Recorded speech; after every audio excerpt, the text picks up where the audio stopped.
All right. Well, 3, 2, 1.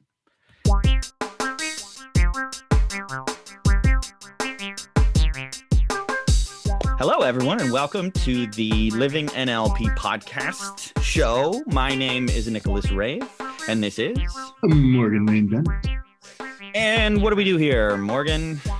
We get high and watch TV.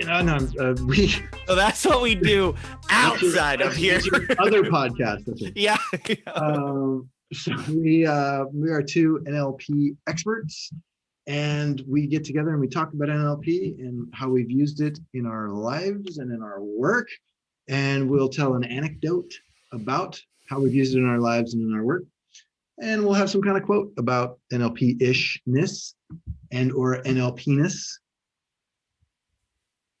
That's our favorite topic. And I love talking about my NLP-ness. Yeah. And that's about it. So why don't you take us away? I'll start.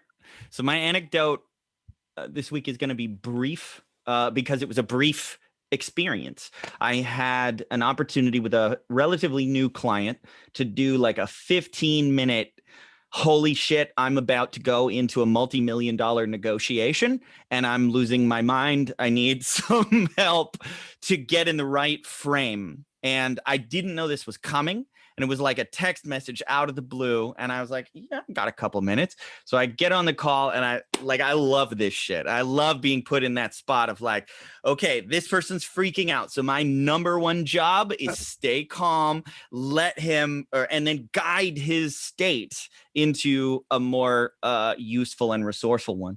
So I ended up talking about, the majority of what I did was get into rapport with him and then actually shift his state by changing my state. I wanted to get him laughing and I wanted to get him feeling powerful and comfortable. So I started by talking about something we'd already discussed, the idea that if you get offended by someone, you are giving your power away to them. You've offended me with that statement. Yeah, I like to say the only thing that I'm offended by is people who are easily offended. Which means I'm offended all the time. No, there's a very deep and profound truth that a lot of people right now really need to understand about this. When you get offended, you are giving someone else the ability to push your buttons without your consent. And if you cannot not get offended, you are powerless to these ways that people can manipulate your emotional state. So this is something we've talked about, this client and I had talked about in other contexts. So I brought it up here because the negotiation was about a client who was potentially leaving. And I could feel that he was like, we've been with these people for freaking 15 years. Like, we do amazing work. They're never going to find anybody else who can do what we do. And I'm like, there, first thing, you go into this with a chip on your shoulder, you're already in the weak position. If you go into this pissed off and like, how dare you? Like that phrase, by the way, how dare you? That's a feeling that a lot of people get. That is like a clear indication you're giving your power away. Right. The only time I ever say that is as a joke. Like, how dare you? Yeah.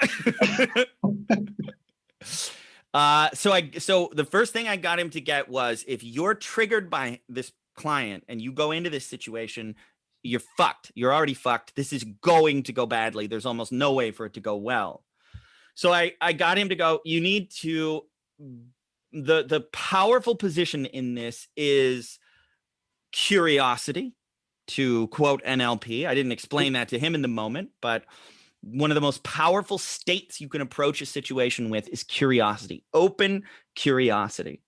So I said, go in and ask questions, figure out what's going on, because you have a story you're telling yourself about why they're leaving or why they're thinking about leaving. And it's almost certainly not what you think.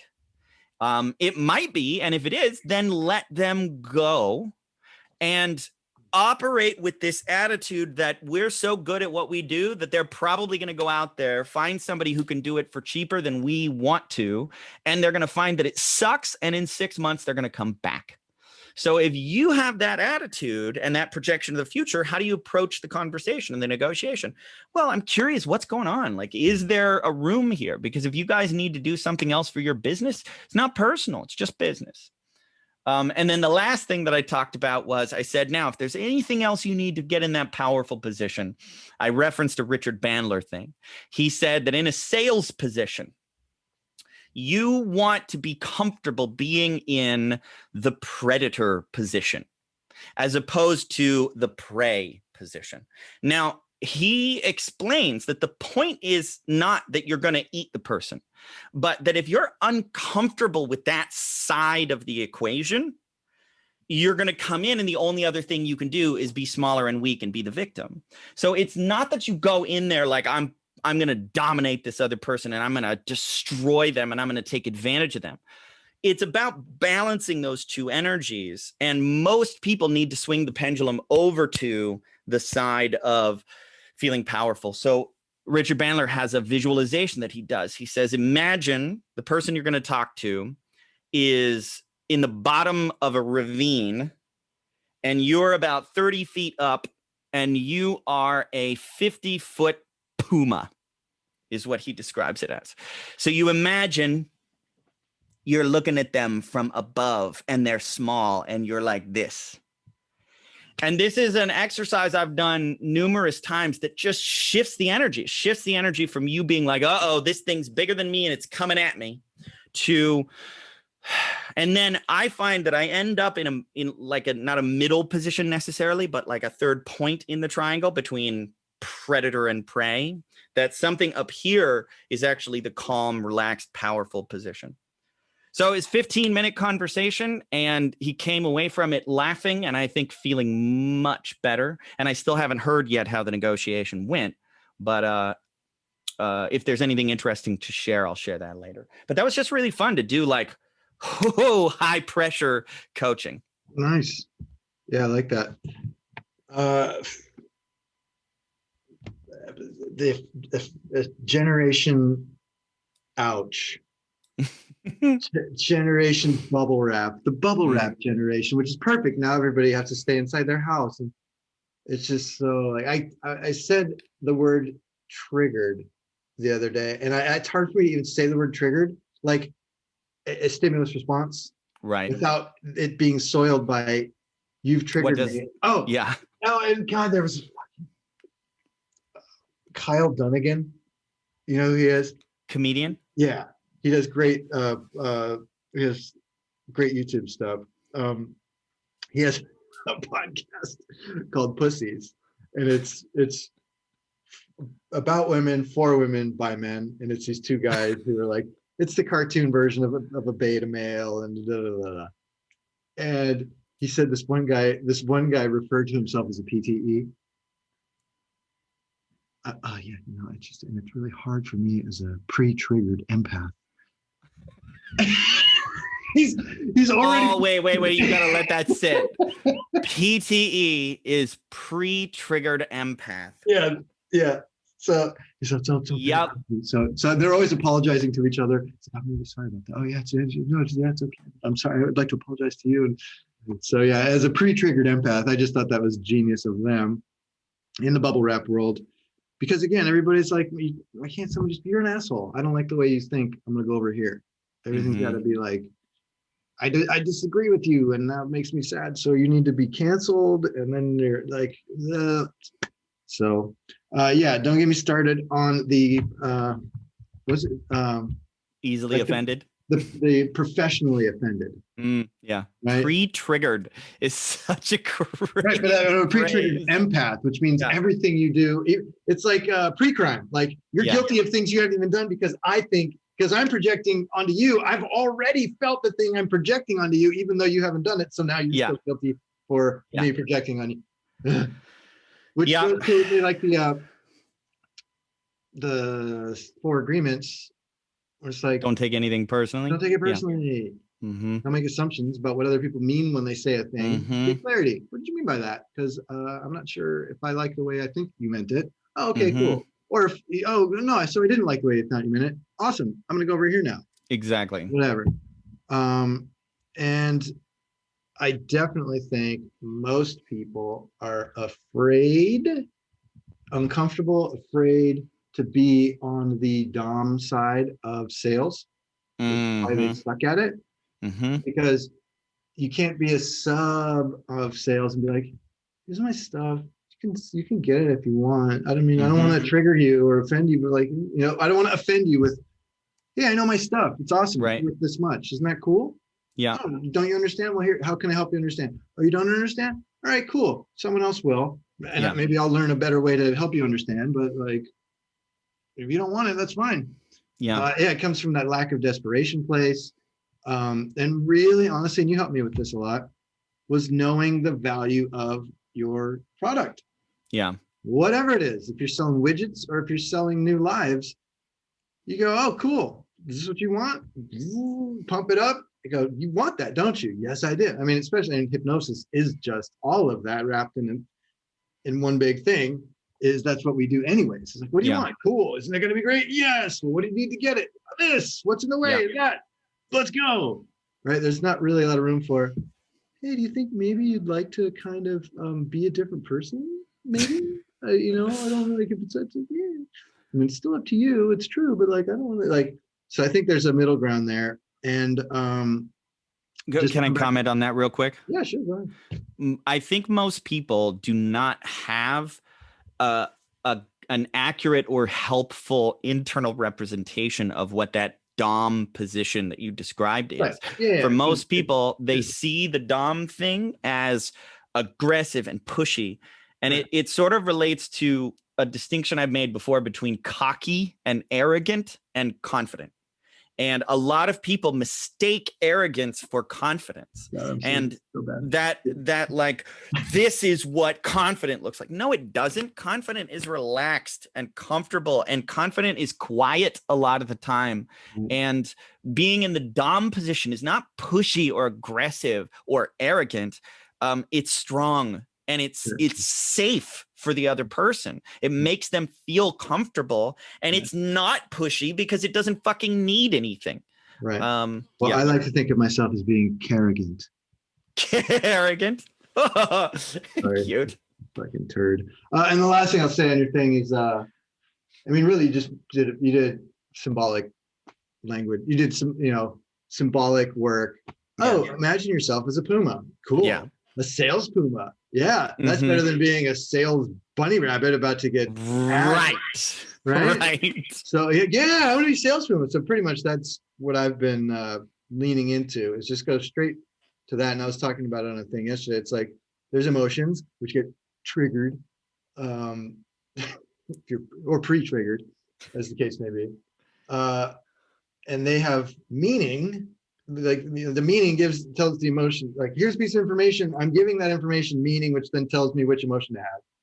But if you can like sidestep all that, or go to the top or the bottom, whichever way you look at it, and to metaphor, at which point you're like, yeah, the sales puma does have all the things. I don't have to say the words confident and hungry and sure and slick and powerful and stealthy and wise, or whatever all the words are. You just go straight to what do you want your sales animal to be? And you can give somebody a puma, but often it's maybe they'll elicit it from them. Right. It's even better to elicit than to install.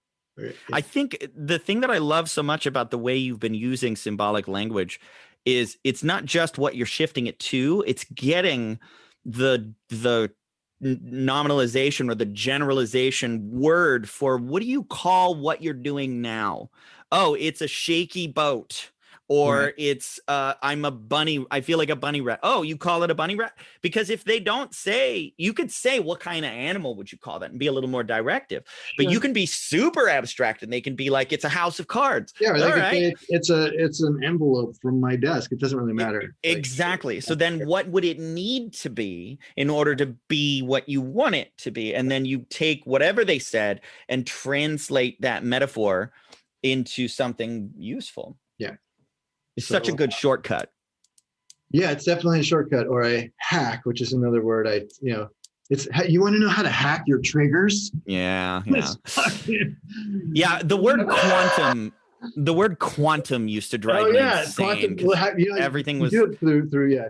Oh, yeah, yeah. quantum hacking your Quantum triggers, right? hacking your triggers for The deal with trigger for me is I actually find that people understanding what the concept of a trigger is actually a helpful term, but the yeah. way that it's used Well, they say now like someone is else triggers me rather than I can trigger this meaning by whenever I I think of have a a trigger and puma, someone set right? it Because off. I know Yeah, people have trigger like yeah, whenever I think of a puma, it triggers me. An anchor is a right, trigger. right. Yes. So Yeah, uh, the problem is people who walk around being triggered by lots of things are not generally the people taking responsibility for their own triggers and going, oh, maybe it's not helpful for me to be triggered by all these things. So then go in and let go of those triggers. And I think part of the assumption that creates this nerfed world that we're evolving into is it is not possible to heal triggers. So if somebody's walking around with an open emotional wound and right. someone thinks it's not possible to Well, heal that, and then someone hurts them, they go, well, you need to stop hurting them, well, it's instead of, well, basically maybe they need to heal that like trigger. my client who like built the wall around the hole instead of around himself Yeah, instead of the hole. yeah, It's yeah. like no, you're good. And then did you ever watch? I think it was the American Socialist Foundation had a convention. The American Socialist Convention is something like that. It happened like a year or two ago. It you're like, is this real? Is this for real? And it's a South Park live and it's a Saturday Night Live.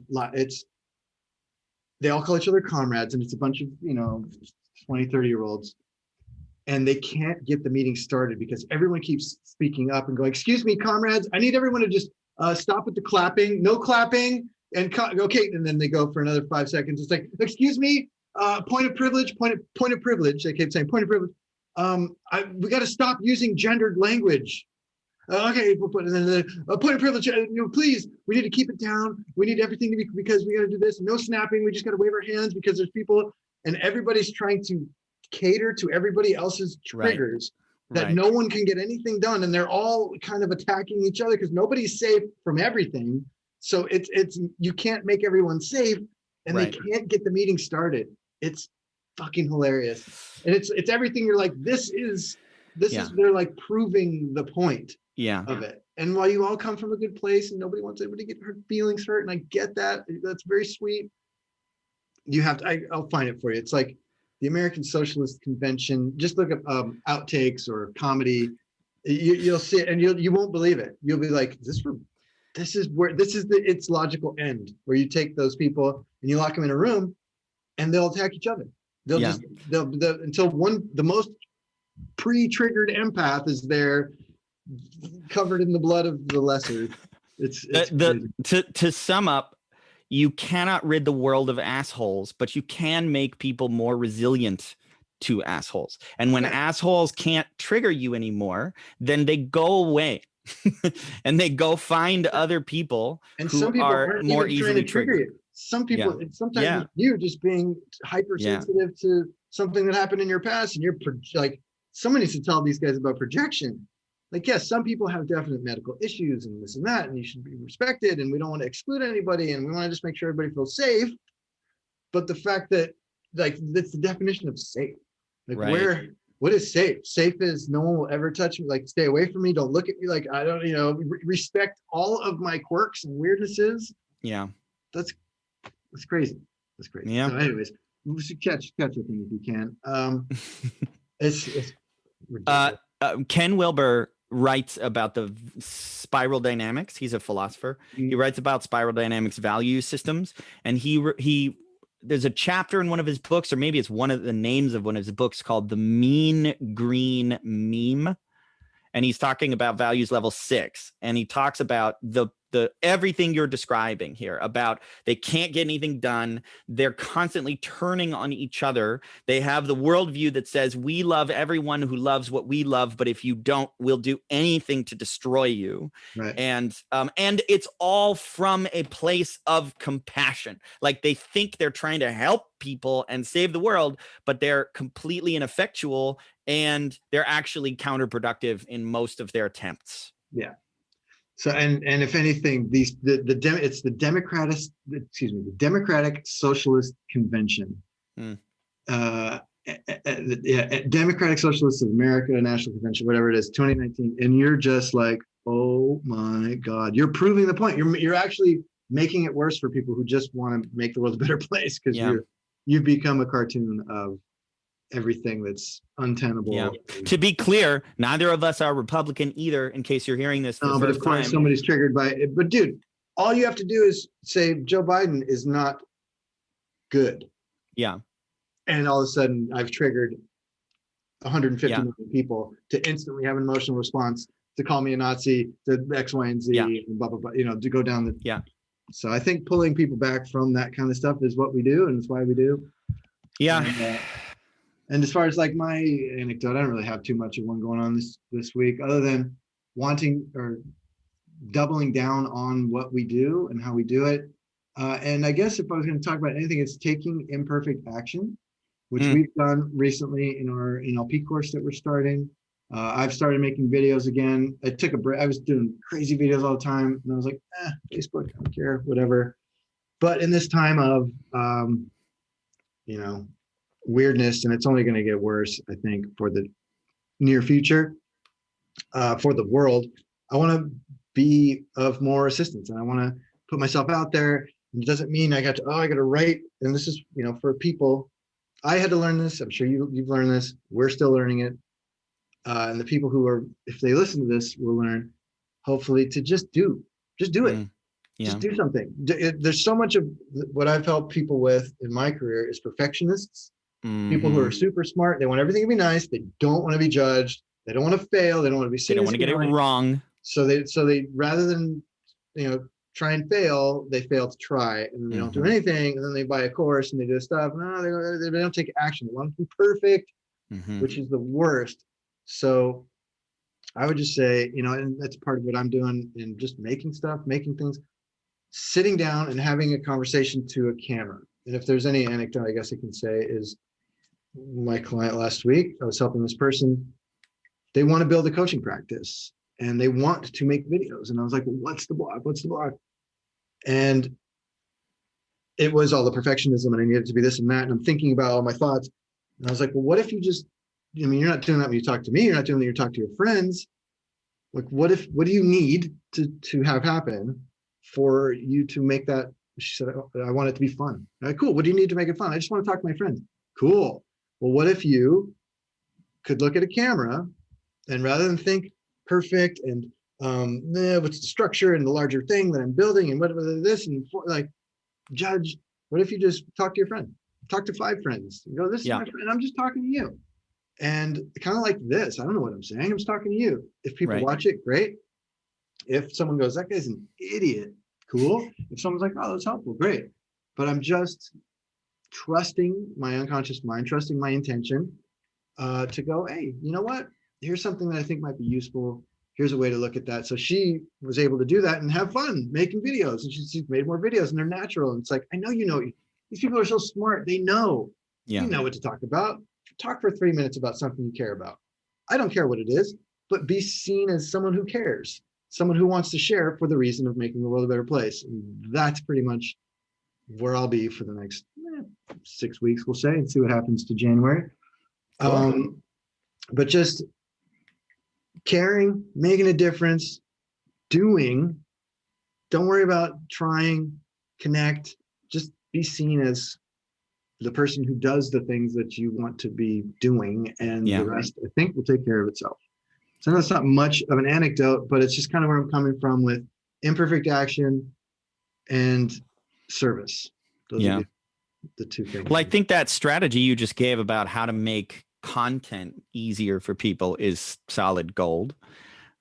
Just that one distinction of talk to one person, like stop trying to talk to the whole internet, because your unconscious cannot handle every possible way what you're saying might be interpreted. Yeah. And a lot of people are like, well, I don't want someone to not like me. But guess what? Right. Someone's already pre-triggered by your face. Yeah. By the sound of your voice. So you're not going to ever please everybody. And that's another huge one. Just stop trying to do that. Don't Yeah. try and piss off everybody, because even still, you still can't piss off everybody. Somebody's gonna be like, that asshole is my kind of guy. Exactly. So it's like, just be yourself. Well, oh, that's some of the most cliche advice we've ever given. Well, But I'm saying, oh God, wait, no. This is one of my favorite quotes. This should be really cool. It was, be the asshole you want to be, not the asshole everyone thinks you are. good one. Yeah. I was like, Yeah. that's amazing. I like that. And like you say, people are already not gonna, some people are not gonna like you just because of your face and just because of the way you sound, or just because of who you are, or where you were born. So stop trying to please everybody, because there's some people you will never please. Yeah, so and if you try those to please people are gonna everybody, think you're an asshole. you end up at the United States Socialist Convention being a freaking joke, because that's what happens. They're literally trying to please everybody. Nothing's getting done. They're all fighting, and then everyone's like, it's kind of a power thing too. But oh well, I'm.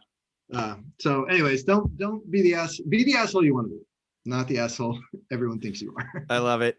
All right, I got a couple quotes here. I do have two. I don't have to do two, but I went looking for John Grinder quotes, because I feel like Bandler and Milton get all the freaking love. Yeah. So I found two quotes from Grinder that I really liked. And we probably don't have to discuss them for a long time, but one of them is, the unconscious mind is a place full of relationships and verbs, no nouns. And I was curious your thoughts on that one. The unconscious mind is a place full of relationships and verbs, but no nouns. Well, yeah, Bucky is a big fan of there are no nouns. There's only verbs. His big famous, one of his famous quotes was, "I seem to be a verb." Because his thing was all about energetic systems. Yeah. And there's no things. There's just processes and scenarios, as he would call it. But that there are no nouns. There's only verbs. That's a sexy one right there. I like that. I like that idea of like the left brain, the rational mind, the critical judgmental mind. That's where nouns live, and it's tiny by comparison. But the real world and the unconscious mind are a place of processes and relationships and doings, not beings. Right. Ooh, yeah, fun. Yeah. Thanks for throwing in that Bucky one. That made it even better. I seem to be a verb. That's rad. Yeah. I seem to be a verb. Ooh. Yeah. Which again is very E prime. Yes. Yeah. Well, and I'm sure E prime was that Bateson? No. Oh, yeah, I think that was. Yeah, it was, not Korzybski, right? Oh no, it was Korzybski. Yeah, but wouldn't Korzybski have been hanging out with Bucky? Isn't that around the same time? Yeah. But like, it's not like I am a verb. It's just like I seem to be a verb. Like, of course, that's as subjective as it gets. Like, he's saying, this is what it's happening to me. I'm not. This is what it appears like. Right. To me. Yeah. Okay, I had another one. Here's another one. Wisdom comes from experience, but experience is not enough. Experience anticipated and experience revisited is the true source of wisdom. So you can just have an experience, but if you don't reflect on it, you're not actually gaining wisdom from it.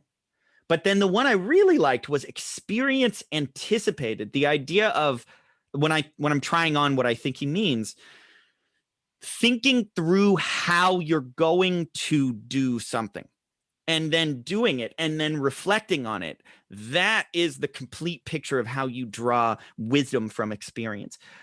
It's helpful to go through something unconsciously and then reflect back on it. But it's even better to think about it beforehand, go in and try to do what you anticipated as close as you can, and then reflect back on it. And from that, you draw wisdom. Yeah, agreed. But what if you go into the future to experience yourself going into the future to look back on something, to then reflect on you reflecting on the fact you're going to reflect on something. And then you're gonna, Yeah. But yeah, I like, beginning, middle, and end. It's like the three Yeah. steps in Leary's thing, and an Angel Tech, where it's like you take information in, you process it, and Yeah. you have to then do something with it. Yeah. And there has to be some kind of beginning, middle, and end Mm-hmm. to the thing. Yeah, I dig that. Grinder was Well, I actually think people. Oh, go ahead. was the guy that had the most effect on Rasmussen, Jurgen Yeah. Rasmussen. Yeah. They're bros. Yeah. So, because again, Yeah. like I mean, I've I was heard. always like, that guy's pretty bandler, because he's just is like whatever. Thank God he doesn't wear a vest. Um, Or a Hawaiian shirt. yeah. But yeah, but he's that guy's, Says the guy wearing that's all right, whatever. a But, button. but it's not an affectation. Yeah. It's just, No. Yeah. or is it? I don't know. Yeah. Well, what isn't, I suppose, Yeah, an affectation? yeah, You have sacred geometry on your wall, and that's on purpose. it is. Yeah. So the thing that I liked about this Grinder quote about wisdom and experience is I think people get that beginning, middle, end thing when it comes to information a lot, is like read a book, process the information, go take action on that, or go to a training, and people hear that. But I think that a lot of people do have this idea that if I just do something over and over again, I'm going to learn from it. Not necessarily. The three parts of it, of think about it beforehand, then do it, then reflect on it. That's how you get better the next time you do it. Yeah. You got to extract the feedback from experience. Cool. All right, your turn. So I started reading on Having No Head, which I really love. So far I'm fairly not that far through it, but I like the concept of, like, you can't actually really see anything other than your own body and your legs and your arms. You never really get to see what's going on. And how he's trying to reveal the perfectly obvious. But what I liked was that to come into anything, you need a kind of alert naivety, an innocent eye, and an empty head, not to mention a stout heart, to admit your own perfect emptiness. I just like the concept of an innocent eye and an empty head, not to mention a stout heart, which again is not being triggered. Because you can't be triggered if you have a stout heart or an empty head or an innocent eye. What I mean? It's like, right. And triggered can mean whether I'm butthurt because I'm offended, but triggered can also just mean, like I said, I've just clicked off the run the program. You see all the the punch cards go, oh, he said this, so that means I feel this way, and I've had that thought, and now I've walled that off. Good, done thinking about that. Yeah. Which is why so many people say, just bring your beginner mind, just leave your preconceptions at the door. So I like, innocent eye, empty head, and a stout heart.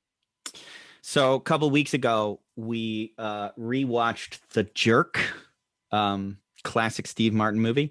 One interpretation that I've heard of that movie is that Steve was intentionally writing a story about the tarot archetype of the fool, the zero card. Well, yeah. And that there's a lot of symbolism around, and I thought of the movie Being There. Do you know that movie too? A long time ago. Peter Sellers. It's just basically that kind of almost naive innocence that can make something good out of any situation, that it works out because you're not holding on to stuff from the past, and you're responding to the situation as if it's the very first time it's ever happened, no matter how many times that it has happened. Right. That Zen mind, beginner's mind thing. That's a good one. Yes, I like it. It's a good practice, even for people who have tried to do it and say it to others, and still, everybody's got their thing. No one's got an empty brain. Yeah. But it's worth trying. And I think that is about that, my friend. Yeah, man. That was a good one. Short and sweet. Talked about some cool stuff. I like it. Cool. Well, have a nice holiday. You taking any time off for the next few days? I mean, I might work for an hour or two here and there. I was gonna go next week to La Jolla to a nice fancy hotel down there, but what's the point? If the jacuzzi's closed and the Yeah, bar's you can't go out and closed, do anything, and yeah. I'm like, So I will be finishing printing my book. Oh, cool. It should be good. I just got the cover done, and I'm talking to the proofreader after this today. Dude, that's awesome. Yeah, Congratulations. 400 pages. I made it the same size, like 5 by 5.8.5 as Robert Anton Wilson's books. So I was just like, I just So it can sit there. trade paperback and just cram it right in there with those. Yep. And I got another sacred geometry course online, just like how to do like compass and straight edge, how to, actually meditate through shape. That sounds like a very fun. Morgan holiday. Yeah, it'll be fun. It'll be fun. I got some pizza toppings that I'm probably going to eat without a pizza. And 'tis the season. Tis yeah. Christmas or what? Santa Claus was a mushroom. Yeah, right. So was Jesus. Just being grateful for what I have and what I have to give is another big part of it. Because, like, most of what I buy myself are things that I use to help other people, anyways. Like even that geometry course, I'll probably I'm sharing the knowledge I get. Well, and even what it's doing for your evolution is in service of the people. And all the personal training equipment I get, I end up using with my clients. All of the things that I invest in are my hypnosis career, which is for other people. And also for me, but so much of what I'm grateful for what I have and what I have to give and why I have it and why I want to give it and etc. Yeah. I'm going to send you, if you want to look up DSA National Convention 2019 highlights, I'm just going to send it to you. You are going to laugh your face off. I am not going to be surprised though. No, you're not. And yet you're going to be like, I'm surprised. What's that internet law that's like at some point satire becomes indistinguishable from the real thing? Do you know what I'm talking about? Well, whatever it is this. I've just sent it to you in the chat. Yeah. It is this. And you're like, did Borat hire a bunch of people to do this? Or did the Republican whatever, did they hire a bunch of people to act like this so they could be like, oh my God, look at you. It's astonishing. So anyways, and like you said, they're trying to be nice. They're just being too nice. It's something taken to its extreme becomes its opposite. And then they're basically, if Hitler was nice, you know what I mean? It's like, but you're still fascist. You're still telling me how I have to live my life, but you're doing it because you're not. It's just too much of a good thing is a bad thing. That's what's so. Dude, anyways, thinking for yourself is hard, man. Yeah. It's so much easier to just believe exactly what I'm told. Thinking about other people is important. It's a big thing that I say is like, if you park and you don't check to make sure you parked correctly or well or respectfully, you're a fucking idiot. You should have your feet cut off. You know what I mean? Like, stop being that person. Like if you just gotta, it doesn't take much. I think, some heavy metal guy just came up with like a shopping cart. If you don't put your shopping cart back, maybe it's like Trent Reznor or something like that, or Danzig. And he's like, if you don't put your shopping cart back in the thing, you're what's wrong with America. Like just a little bit of thought for other people would make everything so much better. Yeah, it's astonishing to see worldviews that don't accept those seemingly obvious things. Like my son was so angry when he first learned about litter. He loves the outdoors and he loves nature so much that when he saw, like on the side of the road, someone threw a trash bag, he could not understand how someone could. And the truth is, I have a hard time understanding that too. Me too. Like, make sure he doesn't find out about the garbage island until he grown up. Pretty sure he's heard about it now. This was a number of years ago. But yeah, man, that is it's astonishing how many people don't have that reference point for I remember hearing a phrase in an old personal development training I took a long time ago. How you do anything is how you do everything. And they said, like, and I think about this all the time. If I'm walking out to the trash can and I throw something into the trash can and something falls out, and I have that urge to go, fuck it, it's someone else will pick it up. And I'm like, no. How you do everything, how you do anything is how you do everything. You fucking finish that job. And it's so, that's become such a consistent, like, trigger phrase for me to get myself to go, nope. If you let it slide here, you're going to let it slide where it really matters. So like, don't. Yeah, exactly. So do that. So think of others, which is a good thing. Don't be like the DSA National Convention, because you'll see. Anyways, we'll leave it at that. Happy New Year or whatever. Yeah. Happy solstice. And I'll see you in 2021. Yeah. Let me know what you think of this thing. It's hilarious. Okay. All right, man. Later. Thanks.